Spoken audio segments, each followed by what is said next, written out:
మనం నింపబడవలసినటువంటి సంగతులను గురించి విలాప వాక్యాల్లో ఒక మాట చూపిస్తాను మీకు. ఇది యేసుక్రీస్తును గూర్చినటువంటి ప్రవచనం. ఒక రకంగా విలాప వాక్యములు 3వ అధ్యాయము 30వ వచనం చూడండి. అతడు తన్ను కొట్టువాని తట్టు తన చెంపను త్రిప్పవలెను, అతడు నిందతో నింపబడవలెను. ప్రభువు సర్వకాలము విడనాడడు, ఆయన బాధ పెట్టినను తన కృపా సమృద్ధిని బట్టి జాలిపడును. హృదయపూర్వకముగా ఆయన నరులకు విచారమునైనను బాధనైనను కలుగజేయడు. మన ప్రాణప్రియుడైన యేసు ప్రభు కొన్నిటితో నింపబడ్డాడు. ఆయన పిల్లలంగా ఆయన మాదిరిని అనుసరించే వారముగా మనం కూడా తప్పనిసరిగా ఆయన బాటలో కానీ నడిచే పని అయితే,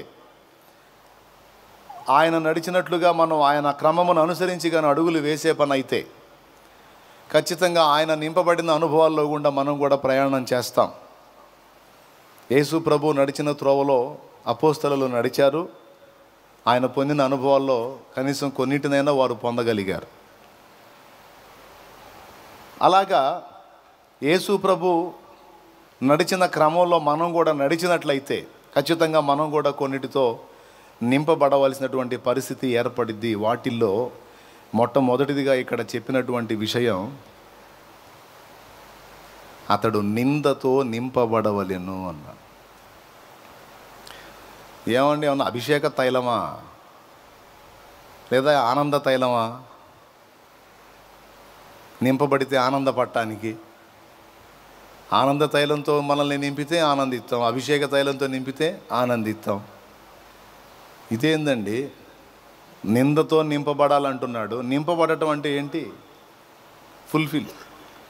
ఇప్పుడు ఈ గ్లాసు పూర్తిగా నింపబడిందా, ఇంకా వెళుతుందా? చెప్పండి. నింపబడటం అంటే ఏంటి? పూర్తిగా నింపేయటం. నిందతో నింపబడవలెను అంటే ఇక ఎక్కడ గ్యాప్ లేకుండా. యేసు ప్రభు నింద మోసినటువంటి ఘట్టము ఆనాడే కాదు, ఈనాడు కూడా యేసు ప్రభు నిందించబడతానే ఉన్నాడు. రాకడ వరకు నింద పొందుతానే ఉంటాడు ఆయన. దేవుని మాటకు తిరుగులేదండి, దేవుని వాక్యానికి తిరుగులేదు.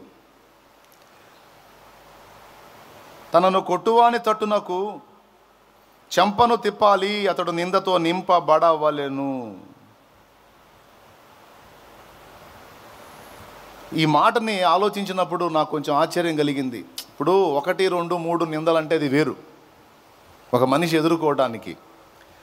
కానీ నడినెత్తి మొదలుకొని అరకాల వరకు పూర్తిగా నింపబడాలి అంటే ఇది ఎంత దారుణమైన విషయమో ఒక్కసారి ఊహించండి. నా మీదికి దుర్మార్గులు తీసుకొచ్చినటువంటి నిందా ప్రచారాలన్నిటి విషయంలో నేను గాయపడి దేవుని వైపు చూసినప్పుడు దేవుడు నాతో మెల్లగా మాట్లాడిన మాట ఇది ఇప్పుడు మీకు చదివిచ్చింది. మనం ఎరగని విషయాన్ని ఎవరైనా మనం చేశాము అని మన మీద అబద్ధ ప్రచారం చేస్తే గుండె గాయమైపోయింది. భక్త దావీదు అన్నాడు, నిందకు నా గుండె బద్దలైపోయిందని. అంటే రకరకాల కారణాలను బట్టి హృదయం గాయమైపోతుంది. ఎవరన్నా మనకు ప్రాణానికి ఇష్టమైన వాళ్ళు చనిపోతే గుండె బద్దలైపోయింది. ఇష్టమైన వాళ్ళు చనిపోతే ఎంత బాధ కలిగిద్దో, చెయ్యని విషయం ఒకటి చేశామని నింద ప్రచారం చేసి దాన్ని ఆ నోట ఈ నోట అందరికీ వ్యాపింపజేసి అందరూ ఒక దోషిగా చూసేటట్టుగా చిత్రీకరించేటువంటి ప్రక్రియ ఏదైతే ఉందో అది నిజంగా గుండెను బ్రద్దలు చేసేటువంటి విషయమే. దావీదు ఆ బాధను ఎదుర్కొన్నాడు. భక్తులందరూ కూడా ఆ నింద మోశారు. మోసేంతటి వాడికి కూడా తప్పల ఈ నిందల పర్వం. సో అందరికీ పైనున్న యేసునాథుడు భూమి మీదకి వచ్చినప్పుడు యేసునాథుడికి కూడా తప్పలా ఈ బాధ. ఆయన కన్యకు పుట్టినవాడు వాస్తవంగా, కానీ ఆనాడు యూదులే దాన్ని ఒప్పుకోలేదు. ఆయనను గూర్చి వెటకారంగా ఏమన్నారో తెలుసా? మేము వ్యభిచారం వల్ల పుట్టిన వారము కాము అన్నారు. అంటే యేసును అలా పుట్టినవాడవు నువ్వు అని అనకనే అన్నారు, చెప్పకయే చెప్పారన్నమాట. ఇక ఆ మాట మొదలుకొని ఆయన ప్రతి కదలికను ఒక రకంగా నిందించడం మొదలుపెట్టారు. అప్పటి నుంచి ఇప్పటిదాకా యేసు ప్రభు మోసిన నిందలు నాకు తెలిసి ఎవ్వరూ మోయలే.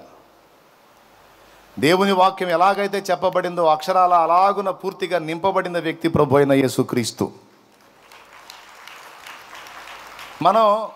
మనలో కొంతమంది సంగతి చెప్తున్నాను నేను. ఒక చిన్న నిందా ప్రచారం నీ మీద జరిగితే నువ్వు తట్టుకోలేవు, చాలా గాయమైపోద్ది, చాలా బాధపడిపోతావు. నిన్నెవరైనా తృణీకరించి మాట్లాడినా, నిందించినా, నీ గురించి చిలువలు పలువులుగా ఎవరైనా చెప్పుకున్నా అది నీ దృష్టికి వచ్చినప్పుడు చాలా ఏడ్చుకుంటావు.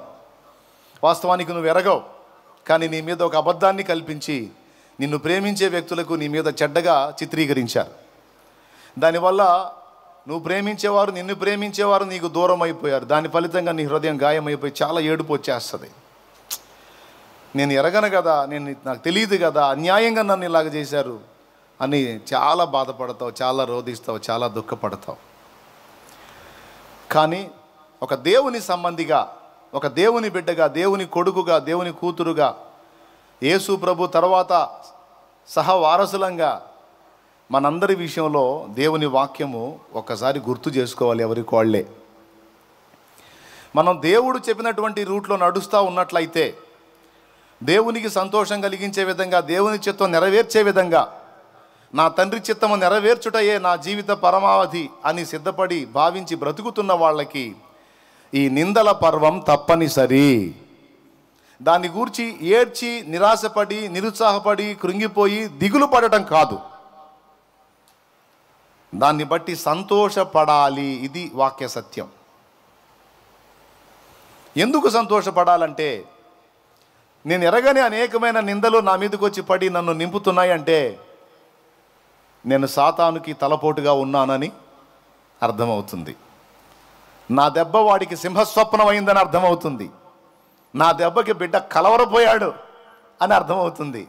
అందుకే వాడు ఏం చేయాలో అర్థం కాక, ఎలా అభ్యంతరపరచాలో అర్థం కాక, సాతాను వాడు ఎత్తుకునేది ఏందయ్యా అంటే మన హృదయాల్ని కలవరపరచడానికి అబద్ధ ప్రచారాలు, నిందా ప్రచారాలు,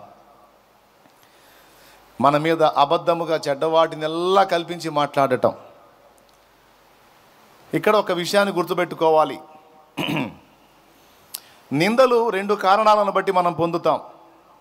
నిందను రెండు కారణాలను బట్టి మనం పొందుతాం. ఒకటి, దేవుణ్ణి బట్టి పొందుతాం. మన ప్రభువుని బట్టి మనం నింద పొందే పరిస్థితి ఉంది. రెండు, మన వ్యక్తిగత జీవితంలో మనం వేసిన పొరపాటు అడుగులను బట్టి కూడా నిందపాలయ్యే అవకాశం ఉంది. అందుకే నిందించడానికి ఎవరికి అవకాశం ఇవ్వద్దని పౌలు మాట్లాడతాడు. కొంతమంది లేడీస్కి సోషలిజం ఎక్కువ, కొంతమంది లేడీస్కి సోషలిజం ఎక్కువ. ఇప్పుడు ఎవరన్నా బయట నుంచి వచ్చారనుకో ఇంటికి, వాళ్ళని టచ్ చేసి మాట్లాడతారు, బాగుండవా, ఏది సంగతి అని. భర్త చూస్తూ ఉంటాడు. భర్త ఫీలింగ్ ఏంటంటే నా భార్య నాకే సొంతం, ఆమె మెచ్చుకున్నా నన్నే మెచ్చుకోవాలి, గణపరిచినా నన్నే గణపరచుకోవాలి, ఏదైనా టచ్ చేసినా నన్నే ముట్టాలి. పరపురుషుణ్ణి ఆమె ముట్టరాదు, ఆమె నా కొరకు ప్రత్యేకంగా ఉండాలి అనేది ఏ భర్త అయినా కోరుకుంటాడు. అవునా కాదా?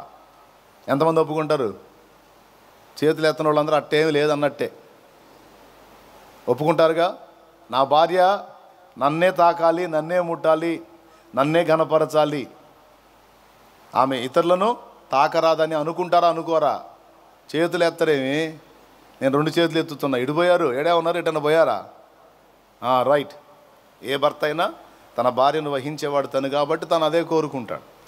కానీ కొంతమంది లేడీస్కి ఉన్న బలహీనత ఏంటంటే, పరపురుషులను తాకి మాట్లాడటం భర్త ఎదుట, అలాగే పరపురుషులను గొప్ప చేసి మాట్లాడటం భర్త ఎదుట.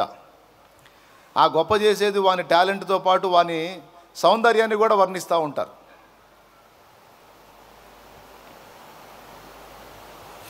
ఇలాంటి మనస్తత్వాలు ఒకవేళ ఒక స్త్రీ కలిగి ఉన్నట్టయితే డౌట్ లేదు, ఖచ్చితంగా ఆమె భర్త ఆమెను అనుమానించడం మొదలు పెడతాడు. అంటే ఆమెను నిందించడం స్టార్ట్ అయింది. ఇక ఒకవేళ ఆమెకి ఏ కల్మషం లేదు, ఆమెలో ఏ తప్పు లేదు, కాకపోతే కొంచెం సోషలిజం, కొంచెం ఎదుటి వాళ్ళతో చనువుగా బిహేవ్ చేస్తుంది. కానీ అలాంటి పరిస్థితులు భర్త ఆమెను అనుమానించడానికి, నిందించడానికి, నింద వేయడానికి ఆస్కారాలు అవుతాయి, అవకాశాలు అవుతాయి, ఆస్కారం ఇస్తాయి. అందుకే ముందే మనం జాగ్రత్త పడాలి. నీ భర్త నిన్ను సందేహించడానికి వీలు లేనంత క్రమముగా నీవు నీ ప్రవర్తనను జాగ్రత్త చేసుకోవాలి. నీ భర్త నీ కోసం కష్టపడి సమస్తం సమకూర్చి నీకు సంపాదించి నిన్ను బ్రతికిస్తున్నాడు కనుక నువ్వు ఫస్ట్ దేవుణ్ణి కనపరచాలి. తర్వాత నిన్ను పోషించి ఆదరించి ప్రేమించి నీ సమస్తాన్ని చూసుకుంటున్న నీ భర్తని కనపరచాలి. ఇది గుణవతి అయినటువంటి స్త్రీకి లక్షణం. కానీ ఏం చేద్దాం, కొంతమంది ఆ ఒక్కడిని మినహాయించి అందరినీ పొగుడుతుంటారు. ఆ ఒక్కడిని మినహాయించి అందరినీ పొగుడుతూ ఉంటారు. దేవునికి స్తోత్రం, హల్లెలూయా. ఏమండి, ఏ భర్త అయినా భార్య నుంచి ఆశిస్తాడు ఎంతో కొంత ప్రోత్సాహాన్ని. కానీ ఆయన చూడు ఎట్ట చేశాడో, ఏం చూడు ఎట్ట చేశాడో, నీ బతుకు జడ పెద్ద బిల్డప్ ఇస్తున్నావు నువ్వు అని పాపం దారుణంగా మాట్లాడతారు. అప్పుడు ఏమనిపిస్తుంది, ఈ మనిషికి నా మీద ప్రేమ లేదు, సదభిప్రాయం లేదు. మరి నా మీద లేదంటే మరి ఎవరి మీద ఉంది అని వెళ్ళిపోతాడు, నిందకి వెళ్ళిపోతాడు. ఇట్లా కొనక్కొచ్చుకోవటం అంటారు నా భాషలో. ఏంటిది, నోటి తొందరతో, చేతుల తొందరతో దరిద్రాన్ని కొనక్కొచ్చుకోవటం అన్నమాట, నిందల్ని. ఈ నిందలతో నింపబడే విషయం కాదండోయ్. ఇవన్నీ నిష్కారణమైన నిందలు కాదు, మన జిలాకు చేష్టల వల్ల వచ్చిన నిందలు. పచ్చిగా చెప్పాలంటే ఏ చేష్టలో జిలాకు పూసుకుంటే ఏమైద్ది, వచ్చిద్ది. అట్లాగే ఇవన్నీ మన జిలాకు చేష్టల వల్ల మనం తెచ్చుకున్న నిందలు. ఈ నిందలు ఈ లెక్కలోకి రావు. పురుషుడైనా అంతే. ఒక్కొక్కడు భార్య ముందు భార్యను మెచ్చుకోడు, పక్కామను పొగుడుతుంటాడు. అప్పుడు ఆమె డౌట్ పడిద్ది. అర్థమైందా? డౌట్, ఖచ్చితంగా అనుమానం స్టార్ట్ అయ్యిద్ది. కొంతమంది ఊరకనే దొరికిపోతారు. కొంచెం సౌందర్యవంతంగా స్త్రీలు కనపడితే చాలు, ఈ ముఖం తెప్పడం, నోరు తెరిసి చూస్తా నేత్రానందం. చెప్పింది పక్కన మార్కెట్లో కనపడ్డా అంతే. మార్కెట్లో కనపడానుకో చూస్తూ ఉంటాడు. ఏంటి, ఏం లేదు, వాడెవడో కనపడితే ఎవడు కనపడ్డాడు నాకు తెలుసులే, నీ బతుకు నువ్వు తగలబడతా ముందుకు చావంట. ఏందమ్మా కోపడతావు ఏంది, ఎవడో కనపడితే పలకరించాము రాండి. ఎవరు పోయారో నీ ముందు నాకు తెలుసులే. నీ దరిద్ర బుద్ధి, నీ దరిద్ర బతుకు. ఇంటికి వచ్చిందా గొడవ, ఇంటికాడు కూడా అన్నీ పగలగొట్టింది.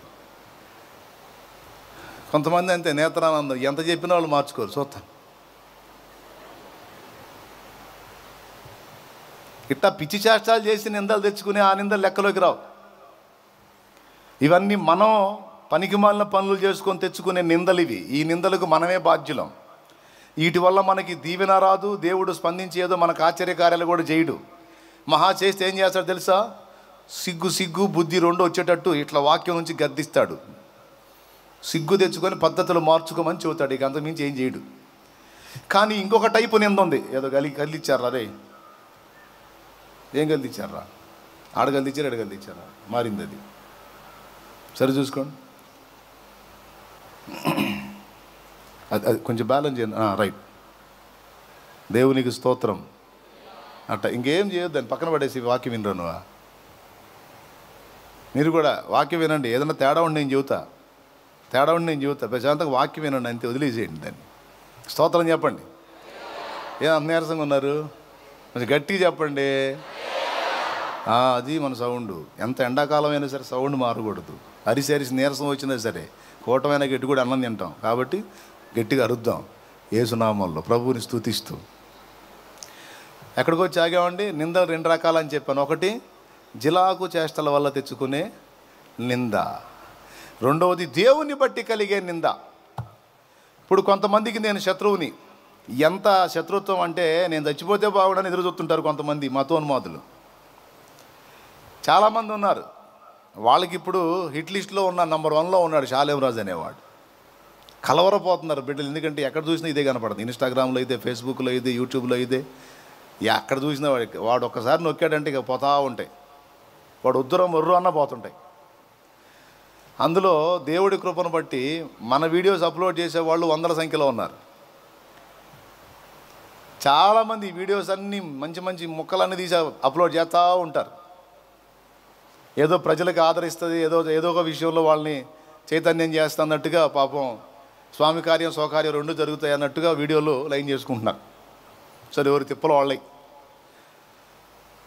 ఈ పని విస్తారంగా జరుగుతుంది.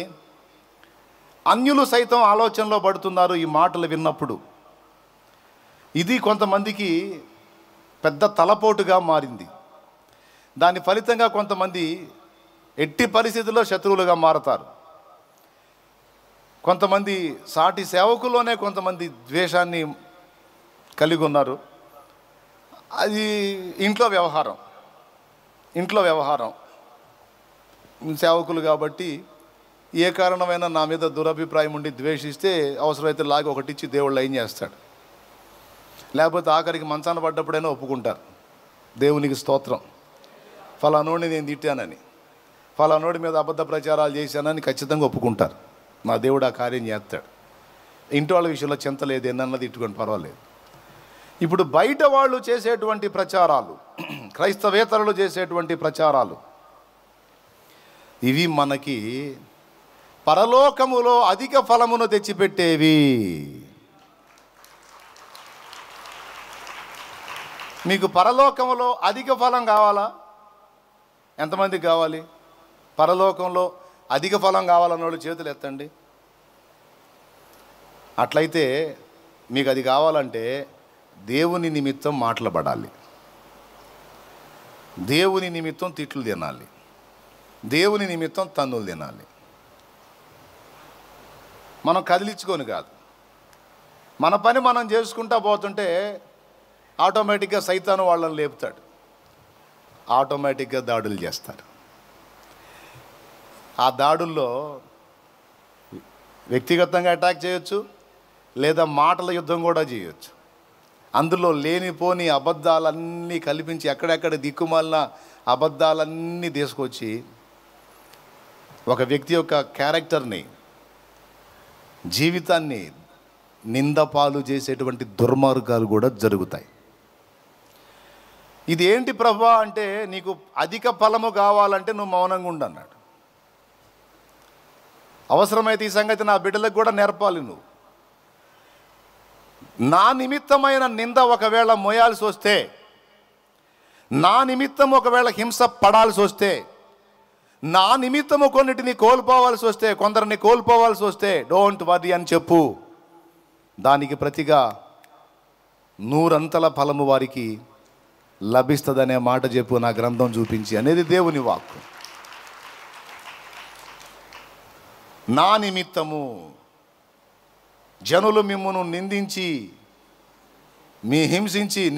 హింసించి అబద్ధముగా మీ మీద చెడ్డ మాటలు ఎలా పలుకున్నప్పుడు మీరు కూర్చొని ఏడవండి అన్నాడా?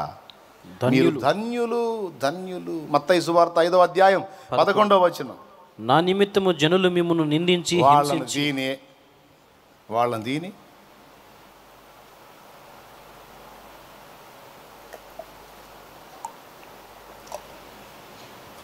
నిందించి అనే మాట ఉంది చూడండి. నా నిమిత్తము జనులు మిమ్మును నిందించి హింసించి. ఇదండి దేవుని నిమిత్తం నిందమోయటం. ఎవరి నిమిత్తం? దేవుని నిమిత్తం నిందమోయటం. ఆ నింద కూడా ఎలా ఉంటుందంట? యేసయ్య బాటలో మనం క్రమంగా నడిచే పని అయితే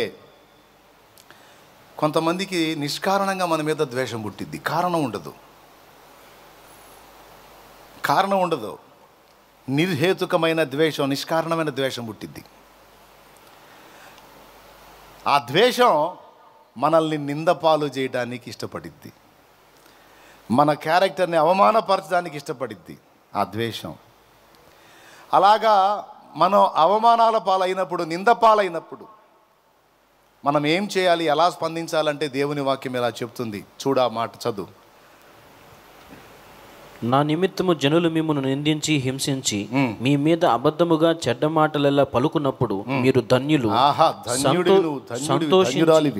సంతోషించి ఆనందించుడి, పరలోకమందు మీ ఫలము అధికమగును. సంతోషించండి. ఆనందించండి. సంతోషం బయటికి వ్యక్తం చేసేది, ఆనందం ఆత్మలో కలిగేది.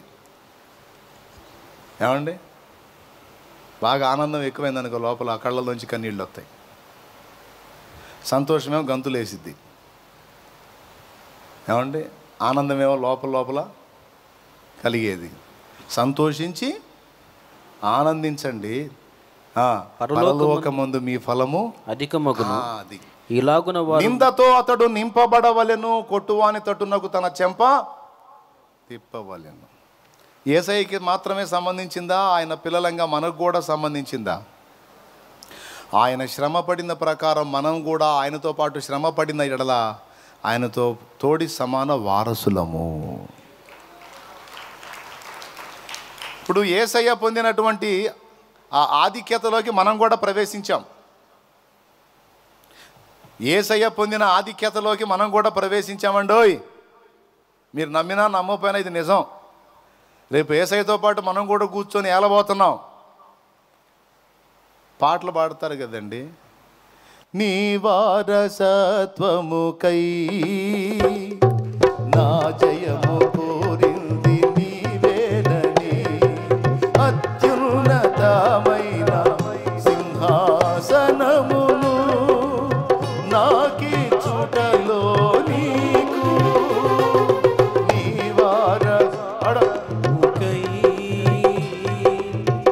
జయము కోరింది నీవేనని, అత్యున్నతమైన సింహాసనమును నాకి చుటలో నీకు, అసాధ్యమైనది ఏమున్నది, అసాధ్యమైనది ఏమున్నది, స్తుతి గోత్రపు సింహమా. పాట తెలుసుగా, పాటలో చివరి మాట తెలుసుగా, ఏంది? నీ వారసత్వమునకై నా జయము కోరింది.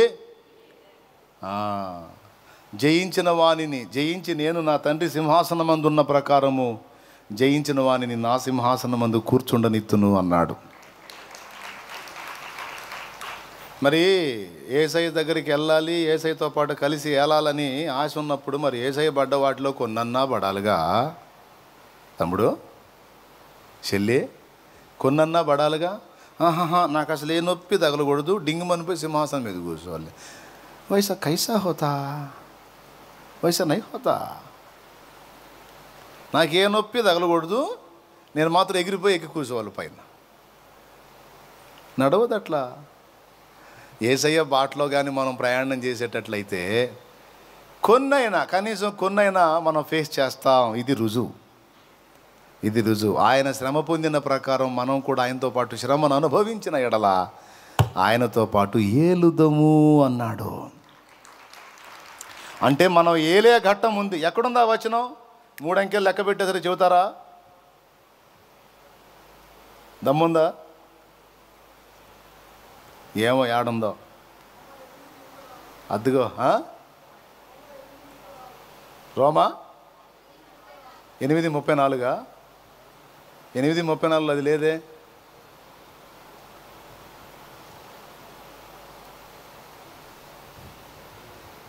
ఎనిమిది 34లో రోమా శిక్ష విధించువాడెవరు? క్రీస్తు యేసే. ఆ మాట ఉంటుంది తమ్ముడు 8:34లో. అది కాదు.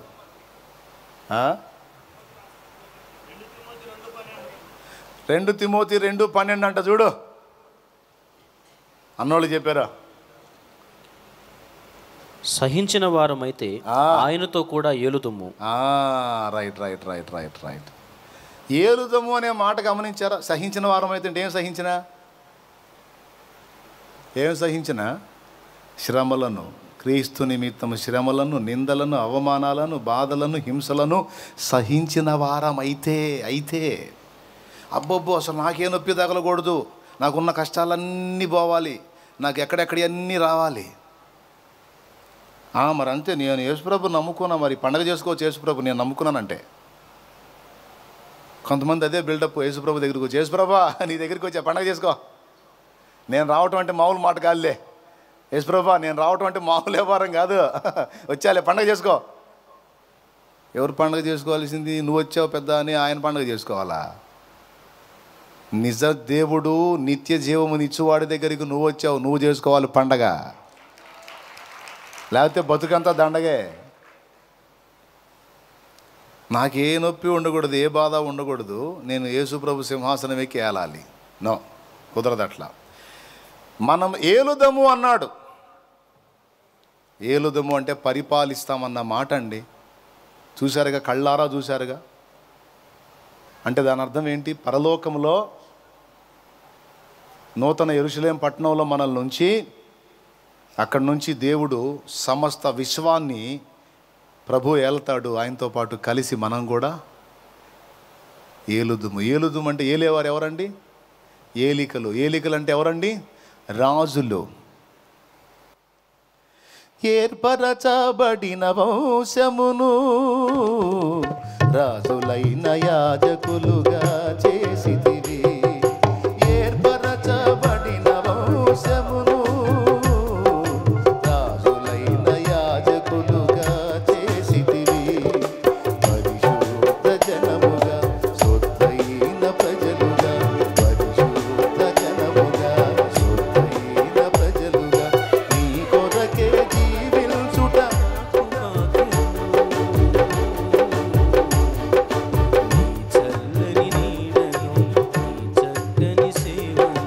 నా బ్రతుకు సాగనివ్వయా యేసయ్య, నా బ్రతుకు సాగనివ్వయా. నువ్వు నమ్మినా నమ్మకపోయినా నిన్ను రాజు అని పిలిచాడు అబ్బాయి దేవుడు. ఇప్పుడు తట్టెడప్పులు ఉన్నా సరే, ఏంది, తట్టెడప్పులు ఉన్నా సరేనబ్బాయి, ఆయన నీకు ఇచ్చిన టైటిల్ మాత్రం కింగ్. ఆయనేమో కింగ్ ఆఫ్ కింగ్స్. మనమందరం రాజవంశములో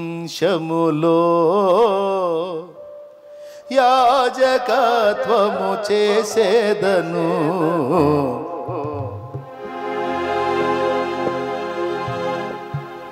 రాజులు అన్నాడు, రాణులు, మహారాణులు. ఎవరు? నేనా? అనవాకు, వెనక చూస్తున్నారు కొంతమంది. ఎవరు? నేనా? నేను మహారాణివి నువ్వు. ఏం మహారాణు? ఏమయ్యా, ముందు ఈ అప్పులు తీరేటట్టు చూడ. ఏం మహారాణు? ఏమోనయ్యా, మా ఇంట్లో దుర్మార్గుడు మారేటట్టు చూడయ్యా. నా పని నిజంగా రాణిలాగానే ఉంది నా పని. నేను చెప్పింది జోక్ అనుకోవద్దు, పక్కా నిజం. నేను చూపించి మాట్లాడుతున్నా. ఏలుదురు అన్నాడు. ఏలేవాళ్ళు ఎవరు? రాజులా కాదా? ఏలేవారు ఎవరో? రాజులు, రాణులు. అవునా? కందాకే రాణి. ఆడవాళ్ళు కూడా రాజ్యాలు వేయలేరండి. ఇందిరాగాంధీ పరిపాలన చేయలే. మీరు తక్కువళ్ళు కాదు. నిన్న చాలాసేపు ఆడవాళ్ళ గొప్పతనం గురించి మాట్లాడాను నేను. మరి ఆదాంకి గుండె ఉందా? ఆదాంకి పండు తెంచడానికి పోయి తెంచి తీసుకొచ్చి తిని పెట్టేసింది కూడా. గుండె ఏందనుకున్నాం మరి? సామాన్యం అనుకునేది ఆడవాళ్ళు అంటే. గ్రేట్ అండి. ఎన్ని సంవత్సరాల నుంచి ఆ పండు చూస్తూ ఉన్నాడో, తినే దమ్ము లేదు. ఊరగా చూస్తే ఏమొచ్చింది, ఏమైతుంది అది ముందు. కానీ ఎంత గుండె అండి, పెద్ద గుండె కదా లేడీస్ది. మళ్ళీ బిల్డప్ పెట్టిస్తారు. అమ్మో, అసలు తెగ భయపడతాడు. దేవునికి స్తోత్రం. తన ఇంట తిరిగేటువంటి ఆ నడకే ఒక స్త్రీ రోజులో తిరిగేటువంటి నడక 15 నుంచి 20 కిలోమీటర్లు నడిచిద్దంట ఒక రోజులో. కావాలంటే కనుక్కోండి, నేను చెప్పేది నిజమో కాదు. దేవునికి స్తోత్రం. నువ్వు కన్న బిడ్డే, నీ కన్న కొడుకు, కన్న కూతురు, ఒక రోజు మొత్తం పోయి నువ్వు, రోజు మొత్తం కాదు, ఒక గంట సేపు ఎత్తుకో. నీకు దమ్ముంటే ఎత్తుకోగలుగుతావా? కానీ వాడిని రోజులు మోసిద్దాం అంటున్నా. అవునా? నీకు దమ్ముంటే పోయి నువ్వు అత్తగారింటి కాడ కాపురం చేయపో. మరి నీ వల్ల ఇద్దా? గుండె సరిపోయిద్దా? ఇప్పుడు వాళ్ళు ఏదో వేరే దేశంలో ఉన్నారు అనుకో, నువ్వు పోయి బతకగలవు అక్కడ? పుట్టింటిని వదిలిపెట్టి, నీ తల్లిదండ్రులు వదిలిపెట్టి వెళ్ళగలవా? వెళ్ళలేవు. అది ఆడమని చూడు. వేరే దేశమైనా వేరే రాష్ట్రమైనా సరే, అక్కడ జనం కొత్తోళ్ళు, ప్రాంతం కొత్తది, మనుషులు కొత్తోళ్ళు, కుటుంబం కొత్తది అయినా సరే, మొత్తం నూతనమైందైనా సరే, గుండె మెచ్చుకుంటున్నానండి. చప్పట్లు కొట్టండి కాస్త, మిమ్మల్నేనండి మెచ్చుకుంటున్నాను. మరి పండు తెంపటం ఆదాం వల్ల అయిందా? అడగాల, మీరు నిలదీయాలా. మేము సాధించింది ఆ విజయాన్ని అని చెప్పాలా మీరు. ఏ విజయం?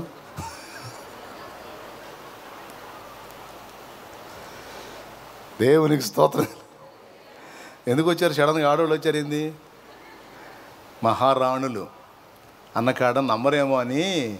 అసలు మాకంటే మీరే రేపు పైన ఉంటారేమో డౌట్ నాకు.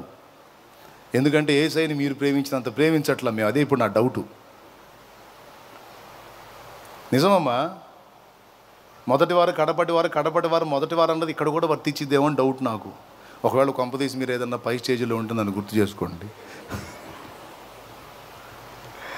శాలేమన్నా సరేలే, నువ్వు రా, నా దగ్గర పని చేయను.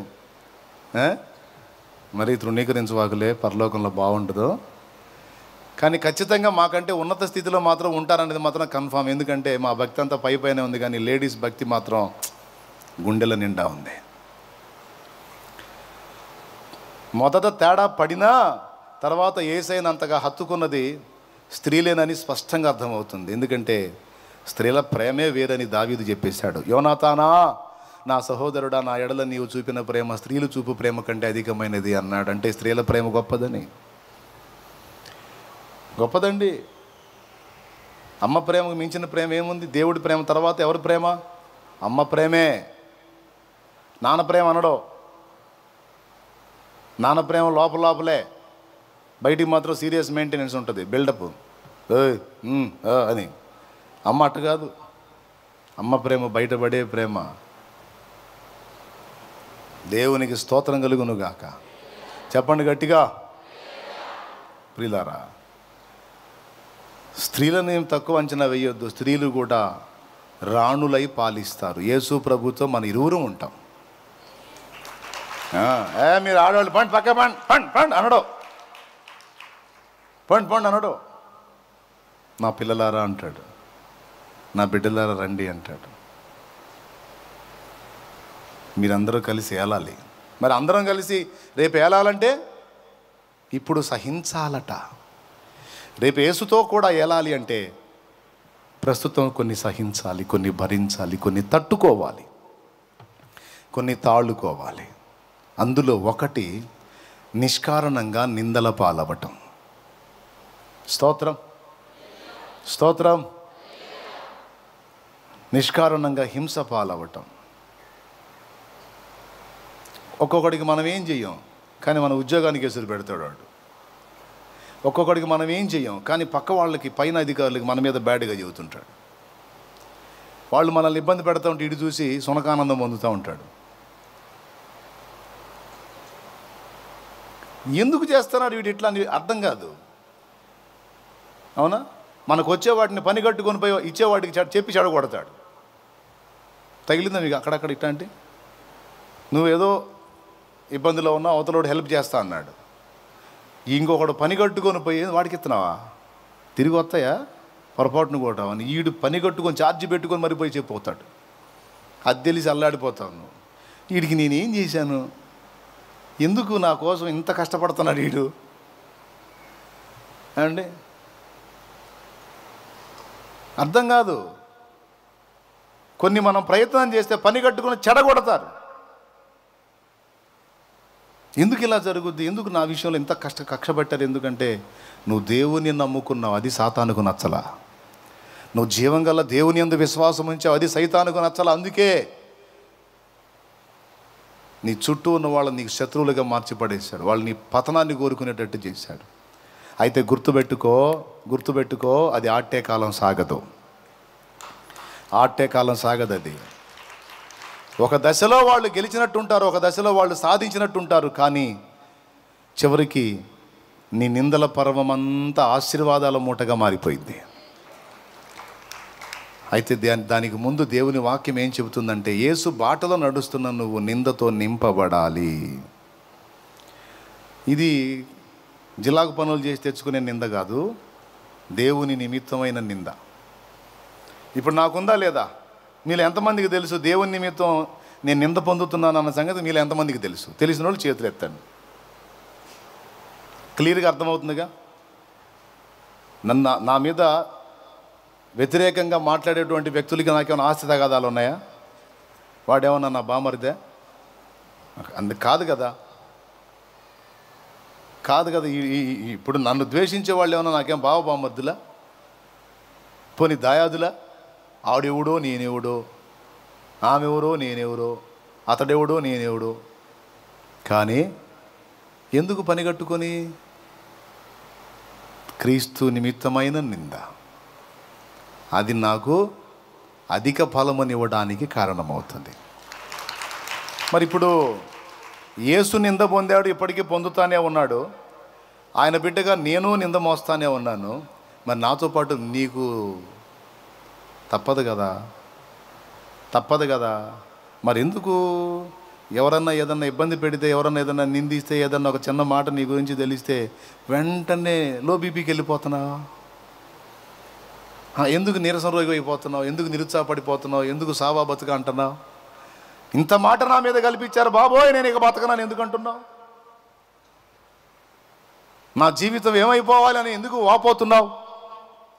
దేవుని వాక్యం సుస్పష్టంగా చెప్తుంది, నీవు నాతో కూడా ఏలాలి అంటే నాతో పాటు సహించాలంటే వాటిలో మొట్టమొదటిది నింద, హింస. మిమ్మల్ని హింసించేవాడు దేవునికి సేవ చేస్తున్నట్టు ఫీల్ అవుతాడని చెప్పాడు యేసయ్య. ఏం చెప్పాడు? మిమ్మల్ని బాధ పెట్టేవాడు దేవునికి సేవ చేస్తున్నట్టు ఫీల్ అవుతాడట. అంటే ఎంత డెడికేటెడ్గా చేస్తాడో చూడిక, ఎంత అంకితమై ఇబ్బంది పెడతాడో చూడు. ఇంకా సరిగ్గా రాలా హింసలు, వచ్చినప్పుడు తేలిద్ది ఒక్కొక్కళ్ళ విశ్వాసం. ప్రియులారా, మనము సిద్ధపడి ఉండాలి. అది పాఠం ఈరోజు. ఏమై ఉండాలి? సిద్ధపడి ఉండాలి. నిందలతో నింపబడాలి. పైన ఏమన్నాడు? కొట్టువాని తట్టునకు చెంప. శ్రమల కొరకు సిద్ధపడాలి. శ్రమలతో కూడా, శ్రమలలో నింపబడటానికి కూడా సిద్ధమవ్వాలి. నిందల పాలవటానికి కూడా సిద్ధపడాలి. ఈ శ్రమలతో, నిందలతో నింపబడి తట్టుకోవాలి అంటే, వీటితో నింపబడి తట్టుకోవాలి అంటే ముందు అభిషేకంతో నింపబడాలి, పరిశుద్ధాత్మతో నింపబడాలి. అర్థమైందా? దేంతో నింపబడాలి? పరిశుద్ధాత్మతో నింపబడాలి. దేవుని జ్ఞానముతో నింపబడాలి. మనం నింపబడవలసిన సంగతులండి. పరిశుద్ధాత్మతో నింపబడాలి. అందుకే దేవుని వాక్యంలో చెప్పాడు, ఆత్మ పూర్ణులై ఉండండి, ఆత్మతో నింపబడండి అని. యేసు ప్రభు బాప్తిస్మం పొందిన తరువాత శ్రమలు విస్తరించినయా, పొందక ముందు విస్తరించినయా? రైట్. పొందక ముందు తండ్రి చిత్తం నెరవేరిందా కంప్లీట్గా? పొందిన తర్వాత నెరవేరిందా? ఏమంటే యేసు ప్రభు తండ్రి చిత్తం నెరవేర్చడానికి వచ్చి యోర్దాన్లో బాప్తిస్మం పొందిన తర్వాత శ్రమల పర్వం స్టార్ట్ అయింది. ఆ 30 ఏళ్ల పర్యంతం ఆయనకి శ్రమలు లేవు, ఆట్యకాలం శ్రమలు లేవు. చక్క పని చేశాడు, రొట్టంగం పని చేశాడండి, చక్క పని చేశాడు. ఆ మధ్యతరగతి కంటే కింది కుటుంబం, పేదరికం ఉన్న కుటుంబం, మరియమ్మ కుటుంబం.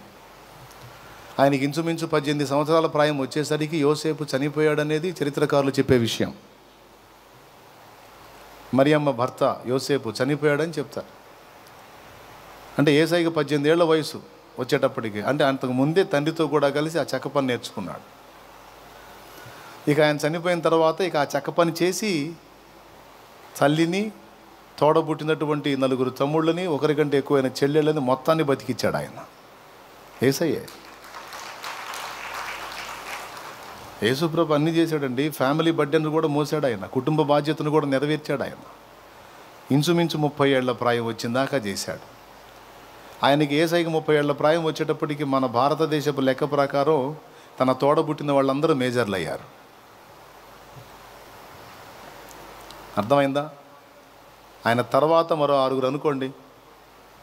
యాకోబు, యోసేపు, సీమోను, యోధా 4 ఆయన తర్వాత పుట్టినోళ్ళు మరియమ్మకి. తర్వాత ఒకరికంటే ఎక్కువ మంది, ఎందుకంటే సోదరి మణులందరూ అన్నాడు అక్కడ. అంటే ఒక 2 ఉన్నారు అనుకుందాం, మొత్తం కలిపి 6 అనుకుందాం.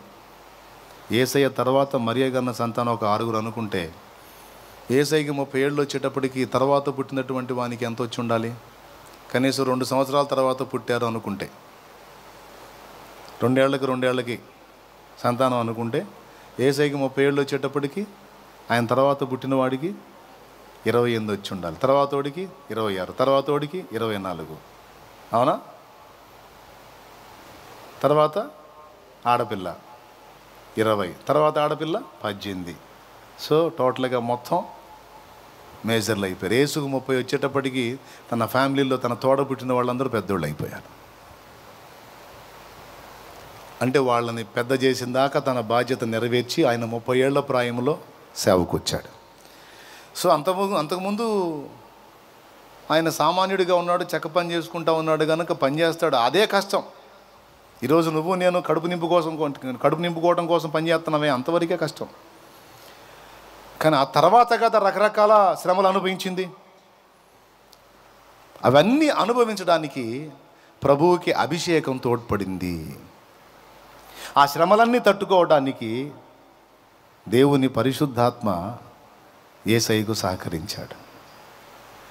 అందుకే బాప్తిస్మం పొందిన వెంటనే బజార్లో మిటి బోల యేసయ్య. బాప్తిస్మం పొందిన తర్వాత నేరుగా అరణ్యానికి వెళ్ళాడు.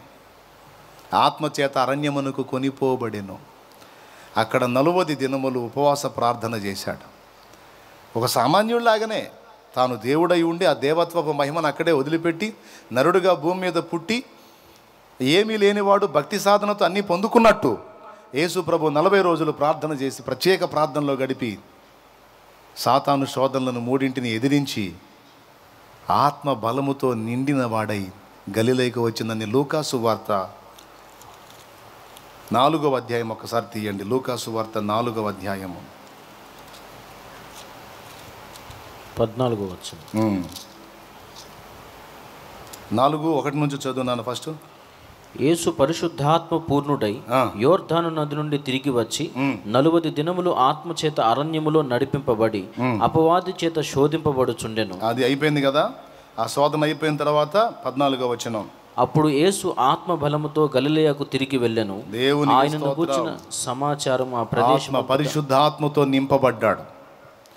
పరిశుద్ధాత్మ బలముతో నింపబడ్డాడండి. ఆ నింపబడ్డ తర్వాత ఇక ఎన్ని నింపబడిన వాటిని తట్టుకోవడానికి శక్తి వచ్చింది. దేవునికి స్తోత్రం కలుగును గాక. 40 రోజులు ఒక్కసారే ప్రార్థన చేసి ఇక లైఫ్లో మళ్ళీ ఎప్పుడు ప్రార్థన చేయలేదా? దినమంతా పని చేయుచు నాదుడు యేసు జనుల బాధలు మోయుచు. కరుణాపీఠం చేరవే. అందులో చివరి చరణం ఏంటో తెలుసా? ఇలా బ్రతుకంతయు ప్రార్థన ప్రభు యేసునకు సిలువే తన తుది ప్రార్థన. ఇలా బ్రతుకంతయు ప్రార్థన ప్రభు యేసునకు సిలువే తన తుది ప్రార్థన. చెలుగా విజ్ఞాపనలు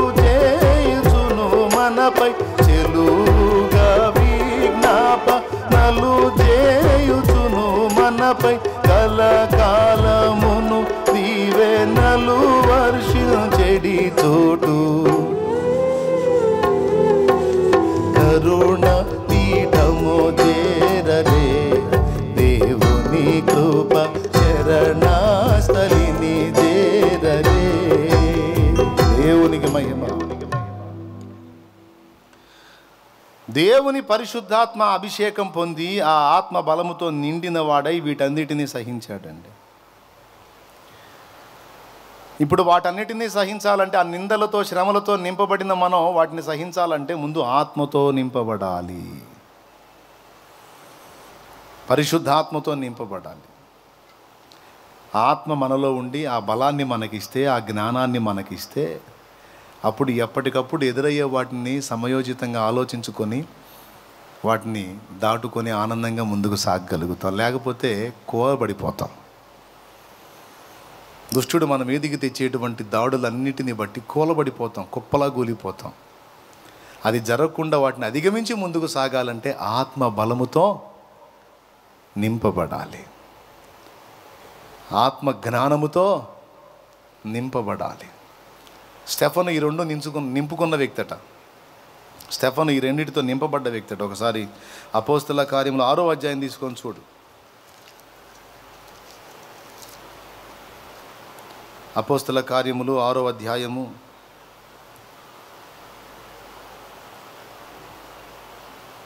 5వ వచనం నుంచి చూడండి. వాళ్ళు చెబుతారు, ఈ మాట జనసమూహం అంతటికి ఇష్టమైనందున వారు విశ్వాసముతోనూ పరిశుద్ధాత్మతోనూ నిండుకొనిన వాడైన స్టెఫను, ఫిలిప్పు, ప్రోకోరు, నీకానోరు, తీమోను, పరిమనాసు. ఓకే, స్టెఫన్ ఉన్నాడు అందులో. విశ్వాసముతో నిండుకున్నాడట, పరిశుద్ధాత్మతో నిండుకున్నాడట. అంతేనా? 8వ వచనంలో కృపతోనూ బలముతోనూ నిండుకున్నాడట. అంతేనా? ఇక్కడ చూడండి 10వ వచనం చూడు. మాటలాడుట యందు అతడు అగుపరిచిన జ్ఞానమును అతనిని ప్రేరేపించిన ఆత్మను వారు ఎదిరింపలేకపోయింది కదా. ఏమండి, ఏమని చెప్పారు అపోస్తలులు 6వ అధ్యాయం 3వ వచనంలో?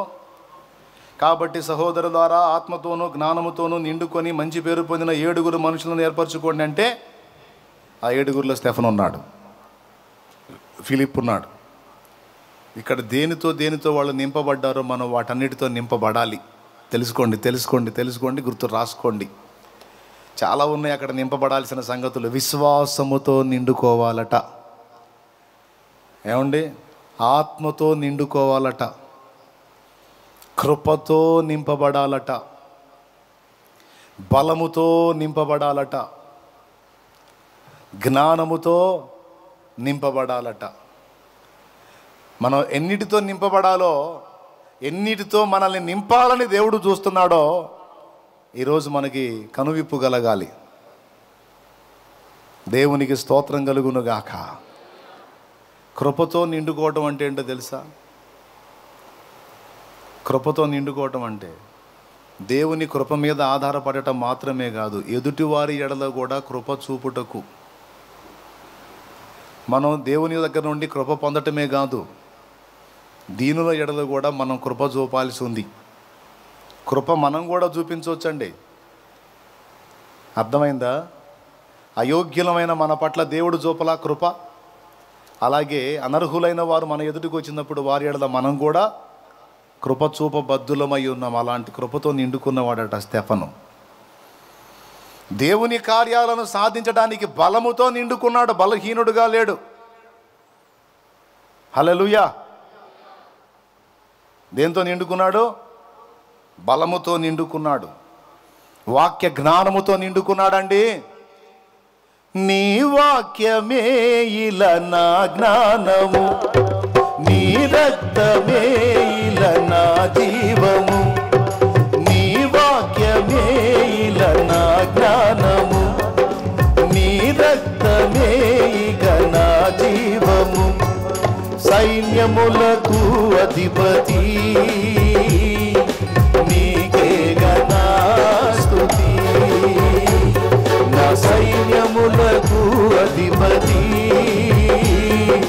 నీకే గణా స్తుతి. దేవునికి స్తోత్రం. ఇప్పుడు చెప్పినటువంటి వీటితో కానీ మనం నింపబడితే ఇక దేంతో నింపబడ్డా మనం చెలించం. ఇక జ్ఞానంతో నింపబడాలంటే వాక్యాన్ని ధ్యానించాలి. అందుకే పాడుకున్న, నీ వాక్యమే ఇక నా జ్ఞానము, ఇలా నా జ్ఞానము అని. స్టెఫను నిండుకున్న జ్ఞానం ఏ జ్ఞానమయ్యా? వాక్య జ్ఞానం. నేను చెబుతున్నా, లోకం నిన్ను తిక్కలోడు పిచ్చోడు అనొచ్చు, లోకం నిన్ను తిక్కలది పిచ్చిది సోద్ది అనొచ్చు. నువ్వు బైబిల్ చదువు, మళ్ళా బైబిల్ చదువు. నువ్వు అడిగితే అవతల వాళ్ళకి సౌండ్ ఉండదు. నిన్ను పిచ్చిదన్నోడిని ఒక ప్రశ్న నువ్వు, వాడు జుట్టు బీక్కపోతే అప్పుడు అడుగు. అంత జ్ఞానం వచ్చింది వాక్యం చదివితే. నువ్వు దీనికోసం నువ్వు ఏదో యూనివర్సిటీలు తిరగాల్సిన అవసరంలా, లేకపోతే కాలేజీలు తిరగాల్సిన అవసరంలా. దేవుని వాక్యాన్ని మళ్ళా విను, చదువు విను. నంబర్ 1 జ్ఞానంతో నింపబడతావు. అది కూడా ఇక్కడ భూలోకం చాలదు నీ జ్ఞానానికి, అంతే. అంత శక్తి ఉంది వాక్యంలో. ప్రతి దానిలో పారదర్శకంగా ఉంటావు, క్లియర్గా ఉంటావు, నీ ఆలోచనలు స్పష్టంగా ఉంటాయి, నీ అడుగులు ఒక పద్ధతిని అనుసరించి ఉంటాయి దేవుని వాక్యంతో నింపబడితే. ఇప్పుడు దేవుని వాక్యంతో నింపబడ్డాను కనుక నేను ఎవరు ఏ మాట అంటే ఎలా స్పందించాలో జాగ్రత్త పడ్డా. లేకపోతే గొడ్డలు దించుకుపోయానా పర్రమని. అర్థమైందని నేను మీకు చెప్పింది. ఇప్పుడు కాదు, 300 మంది సంఘం ఏర్పడిన దగ్గర నుంచి నా మీద ప్రచారాలు స్టార్ట్ అయినాయి. 300 మంది సంఘం ఎప్పుడైతే ఏర్పడిందో చిలకలూరుపేట పట్టణంలో, ఇక స్టార్ట్ చేశారు నా మీద ధ్వజం. ఇళ్ళంబడి తిరిగి చెప్పారా, ప్రసంగ వేదికల మీద మాట్లాడారా, టీవీలలో మాట్లాడారా, డైరెక్ట్గా పేరెత్తి మాటలు పడటం, నిందలు పడటం, అవమానాలు పడటం నాకు కొత్త కాదు. ఏమండి, ఒకసారి ఒక చెల్లి ఫోన్ చేసింది, ఎవరో ఒక ఆమె నీకు కేజీ బంగారం ఇచ్చిందంటగా అన్నయ్య అని. 1/4 కేజీ ఇచ్చి 30 కేజీ నువ్వే తీసుకెళ్ళాము, ఏడుందో చూపిద్దురా అని పిలిచా. దేవునికి స్తోత్రం కలుగునుగా. నాకు ఒక్క 1/4 కేజీ అమ్మ, 30 కేజీ నువ్వే తీసుకుపో, దా ఏడుంది ఏడబెట్టాందా, నీకెవరో అట్టిచ్చారంటగా. ఏమండి, నవ్వుతా తీసేసుకున్న అన్నీ రకరకాల మాటలు, దారుణమైన దూషణ మాటలు. కానీ ఏ మాట నా మీద వచ్చినా నాకు వెంటనే ఆవేశం రాగానే వెంటనే దేవుని జ్ఞానం ఏం చేసిద్దో తెలుసా? రే ఆగురా, ఏంది ఆవేశపడుతున్నా, బట్టలు దించుకుంటాయింది అనని అన్నోళ్ళు అంటా ఉంటాయి. నేను నిన్ను గన్నపరుస్తా. నువ్వు రివర్స్ అయ్యి ఒక్క మాట మాట్లాడినా నీ ఫలం పోయిద్ది. దేవుని వాక్యం చెప్పిన సత్యం అది. నువ్వు రివర్స్ అయ్యి ప్రతిస్పందించి తిరిగి ప్రతిదోషణ ఒక్కటి చేసినా నీ ఫలం పోయిద్ది. నా నిమిత్తం కదా నువ్వు మాట్లాడుతుంది, నీకెందుకు, నువ్వు మెల్లకుండు అననిరా అనేవాళ్ళు అన్నీ. నిన్నెవరన్నా అడిగితే వాళ్ళకి చెప్పు సమాధానం. ఇలా అంటున్నారు కదా మరి ఏంటి సంగతి, నిన్ను అడిగితే అప్పుడు వాళ్ళకి చెప్పు సమాధానం. నా పిల్లలకు తెలుసులేరా నువ్వేందో నేను చెప్పాల్సిన వాళ్ళకి చెప్పాను, చూపించాల్సిన వాళ్ళకి చూపించాను, వదిలేసి డోంట్ వరీ. అందుకే అప్పటి నుంచి ఇప్పటిదాకా ఎన్ని రకాల ప్రచారాలు జరిగినా, ఎంత దారుణమైన అబద్ధ ప్రచారాలు జరిగినా చిరునవ్వుతో దాటిపోగలుగుతున్నా. దేవునికి మహిమ. అందుకే ఎదుటోళ్ళని కూడా ఓదార్చగలుగుతున్నా, పాటల రూపంలో, వాక్యం రూపంలో. ఎందుకు, నేను ఫేస్ చేశాను, ఆ నొప్పి ఎలా ఉంటుందో నాకు తెలుసు. దేవుడు నాకు ఆ జ్ఞానం ఇచ్చాడు, కంట్రోల్ చేశాడు. కాబట్టి తర్వాత ఆ ఆశీర్వాదాలు కూడా ఎలా ఉంటాయో అనుభవించాను. అవతల వాళ్ళు నిందిస్తూ ఉంటే మరి దేవుడు ఎలా హెచ్చిస్తూ ఉంటాడో, దేవుడు ఎలా ఆశీర్వదిస్తూ ఉంటాడో అవన్నీ ప్రాక్టికల్గా అనిపించాను. అందుకే పలుగాకి లోకం నిందించిన ఏకాకివై నీవు రోదించిన, పలుగాకి లోకం నిందించిన ఏకాకివై నీవు రోదించిన, అవమాన పర్వాలు ఆనంద గీతాలు పాడేవులే, నవ్వినోళ్ళంత నీ ముందు తలను వంచేదు ఇక ముందు, నవ్వినోళ్ళంత నీ ముందు తలను వంచేదు ఇక ముందు. ఎందుకు ఉందిలే దీవెన, ఎందుక వేదన, పొందిన యాతన దేవుడే మరచునా, కన్నుల జారిన కన్నీళ్ళు తడిపెను దేవుని పాదాలు, ఇప్పటి నుండి నీ కళ్ళు చూచు నెరవేర్చును దేవుని కార్యాలు. దేవునికి మహిమ. మరి ఈ మాటలు ఎట్ట వస్తాయి? అనుభవిస్తే వస్తాయి, ఆ బాధలు పడితే వస్తాయి. పడతనా? వీటితో నింపబడడానికి ముందు కాస్తో కూస్తో వాటితో నింపబడటానికి అవకాశం ఇచ్చాడు యేసయ్య. వేటితో? పరిశుద్ధాత్మతో, దేవుని జ్ఞానంతో, కృపతో, బలముతో, కాస్తో కూస్తో నింపాడు. కాబట్టి ఈ నిందల పర్వాన్ని తట్టుకోగలిగా, ఈ శోధనల పర్వాన్ని తట్టుకోగలిగా. విశ్వాసంతో కాస్తో కూస్తో నింపాడు కాబట్టి 5 సంగతులండి. ఇంట్రెస్ట్ ఉంటే రాసుకోండి. ఆత్మతో నింపబడాలి, జ్ఞానముతో నింపబడాలి, విశ్వాసంతో నింపబడాలి, కృపతో నింపబడాలి, బలముతో నింపబడాలి. ఈ 5 మనలోకి వచ్చేటట్టు చేసేది దేవుడే. దేవునికి స్తోత్రం కలుగును గాక. ఇవన్నీ మనలోకి వచ్చేటట్టు చేసేది దేవుడే. ఆయనే చేస్తాడు. ఆయన్ని వేడుకోవాలి. బలవంతుడైన దేవా నన్ను బలపరచు, వీటిని తట్టుకోవటానికి నాకు బలని, శక్తిని అని వేడుకోవాలి. ఇక్కడ అన్ని జనులు కూడా ఏడిపించారు. అన్యాయంగా ఏడిపించారండి. ఒకసారి వచ్చిన నిందకైతే ఒక నైట్ తెల్లారిన దాకా ఏడ్చా, 3 దాకా ఏడ్చా. ఎవరిని ఏం అనలేను, కొట్టలేను, తిట్టలేను, దూషించలేను. ఏమన్నా నేను దాడి చేశానా?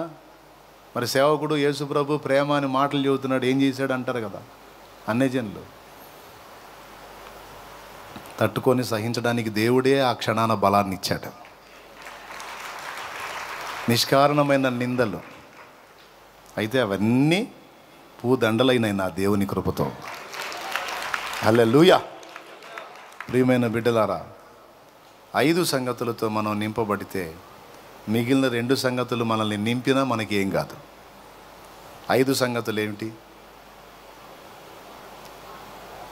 పరిశుద్ధాత్మతో, జ్ఞానముతో, విశ్వాసంతో, కృప. వెంటనే తీర్పులు తీర్చేయకూడదు. తప్పు చేసిన వాళ్ళకి కృప చూపాలి. నువ్వేమో మోకాళ్ళేసి ఏ చిన్న తేడా అయినా పెద్ద తేడా అయినా ప్రభు కృపతో జ్ఞాపకం చేసుకో తండ్రి, కృప చూపు తండ్రి అని దీర్ఘాలు తీసి ప్రార్థన చేస్తావు. నీ ఎడలు దేవుడన్నా తప్పు చేస్తున్నావు, దీర్ఘాలు తీసి వాడితో వ్యాజ్యం ఆడతావు. దేవుడు అంటాడు, నన్ను కృప చూపమన్నా నువ్వు చూపవా కృప అంటాడు. నువ్వు కూడా చూపాలి కదా ఇతరుల పట్ల కృప. నువ్వు కూడా పోనీలే అనుకోవాలి కదా, నువ్వు కూడా దయ చూపాలి కదా. స్తోత్రం. అందుకే కృపతో నిండుకోవాలి. నువ్వు పై అధికారి అనుకో, కొంతమంది అధికారులు ఉంటారు, విశ్వాసులే, మళ్ళా పిశాసులేం కాదు, విశ్వాసులే అధికారులు. అబ్బా వాళ్ళ కింద పనిచేసే వాళ్ళ మీద సాగించుకుంటారు, మామూలుగా సాగించుకోరు. నేనుంటే అందుబాటులో చెబుతా, నువ్వు దేవుని బిడ్డవి నాయనా, అమ్మా నువ్వు దేవుని బిడ్డవి, అయ్యా నువ్వు దేవుని బిడ్డవి. మిగిలిన అధికారులు, పై అధికారులు, మిగిలిన లోకస్తులు కింద వాళ్ళ మీద సాగించుకుంటారు. నువ్వు సాగించుకోవద్దు. నీ కింద పనిచేసే అధికారులు ఒప్పుకోవాలా నిన్ను చూసి, ఏమని తెలుసా, ఇతడు నిజముగా దేవుని మనిషి, ఈమె నిజముగా దేవుని మనిషి అనాలే.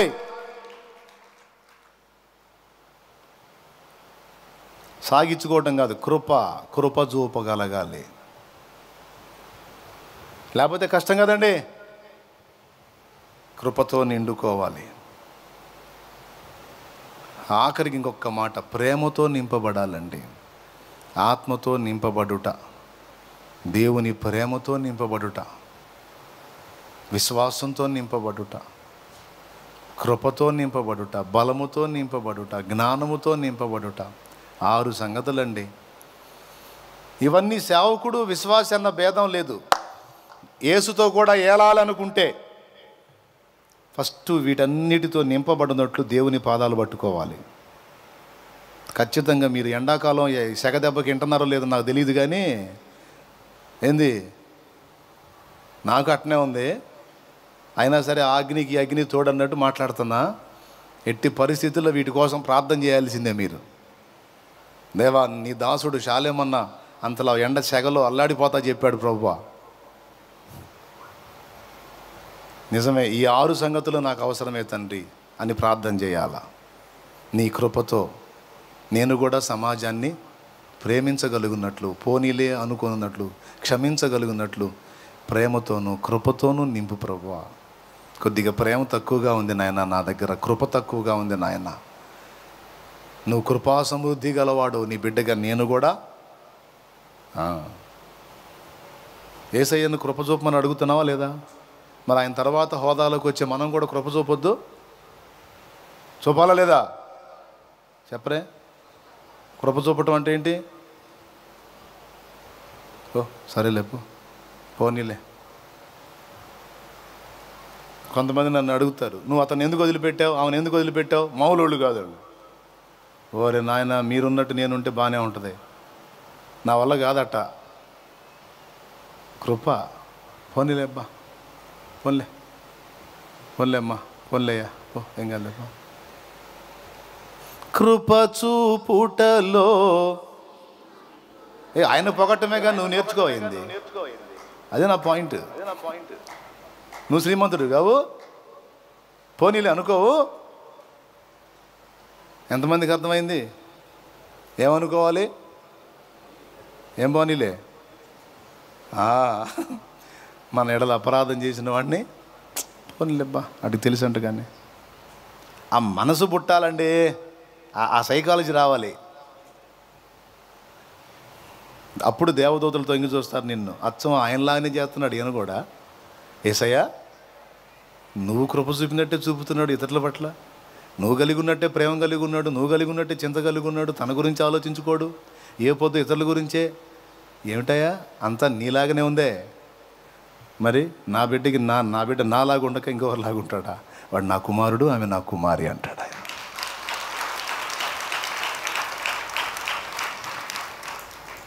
ఓకేనా? అది ఈ 6 మనలో వెలితి అవుతూ ఉంటాయి. వాటిని మళ్ళా నింపుకుంటూ ఉండాలి. ఒకసారి మనం నింపబడ్డ తర్వాత అవి అంతే ఉండవు, మళ్ళీ వెలితి అవుతూ ఉంటాయి. వాటిని మళ్ళా మనం నింపుకుంటూ ఉండాలి. ఇది చాలా కీలకం. ఈ 6 దేవుని పాదాలు పట్టుకొని ఎప్పటికప్పుడు నన్ను నింపమని అడగాలి. ప్రేమ తరిగిపోతుంది, బలం తగ్గిపోతుంది ప్రభువా, కృప తగ్గిపోతుంది ప్రభువా, జ్ఞానం తరిగిపోతుంది నాయన నాకు అనుగ్రహించు అంటే, జ్ఞానానికేమో వాక్యాన్ని ధ్యానించమంటాడు. అభిషేకానికి కూడా వాక్యం ఉపయోగపడిద్దండి. నేను మీతో చెప్పు మాటలు ఆత్మయు జీవమునై ఉన్నవి అన్నాడు. ఇవన్నిటితో మనం నింపబడితే శ్రమలను సహించగలుగుతాం, హింసను సహించగలుగుతాం, నిందలను తల మొదలు అరికాలు వరకు నింపబడిందా సరే తొణకం. దేవునికి స్తోత్రం. అలాంటి వారం అయి ఉంటేనే ఆయనతో పాటు వెళ్ళగలం. ఇప్పుడు యేసయ్యతో పాటు వెళ్ళాలని ఉందా? ఎంతమంది కొంచెం చేతులు ఎత్తండి. ఇక ముగిస్తున్నా. ఇదిగో నిజంగా బైబిల్ మూసేస్తున్నా. ఇంకెక్కువ చెప్పాలి, మీ శక్తి నాకు తెలుసు. దేవునికి స్తోత్రం. ఎంతమంది కొంచెం చేతులు ఎత్తలేదు? యేసయ్యతో పాటు వెళ్ళాలని ఉందా? ఏ లేదు. నిజమేనా? కహానియా? నిజమేనా? చూపించాంగా బైబిల్లో. ఆయనతో పాటు సహించిన వారమైతే ఏలుదము, ఆయనతో పాటు ఏలుదము. కన్ఫర్మ్. ఆట్టే కాలం ఈ లోకంలో ఉండి మంది ఆ లోకం, నూతన యెరూషలేము మంది. అక్కడుండి విశ్వాన్ని ఏలుతాం. డౌట్ లేదుగా? రైట్. ఏలాలంటే ఆయనతో పాటు సహించాలి. ఏం సహించాలి? నిందలను, అవమానాలను, ఆటంకాలను, కఠిన శ్రమలను, హింసలను సహించాలి. సహించిన వారమైతే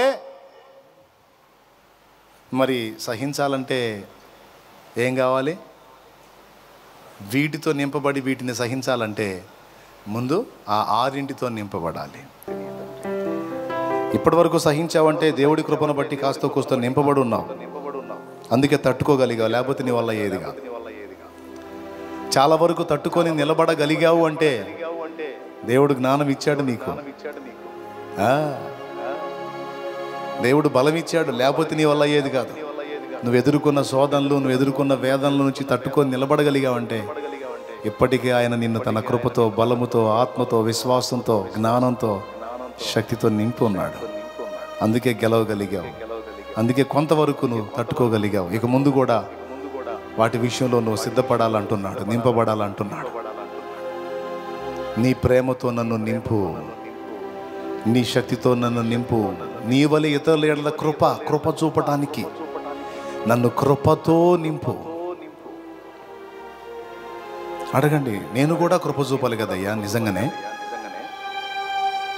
నువ్వు శ్రీమంతుడు, ఇతరుల ఎడల కృప చూపావు, నేను కూడా చూపాలి కదా, దయ చూపాలి కదా, ప్రేమ చూపాలి కదా.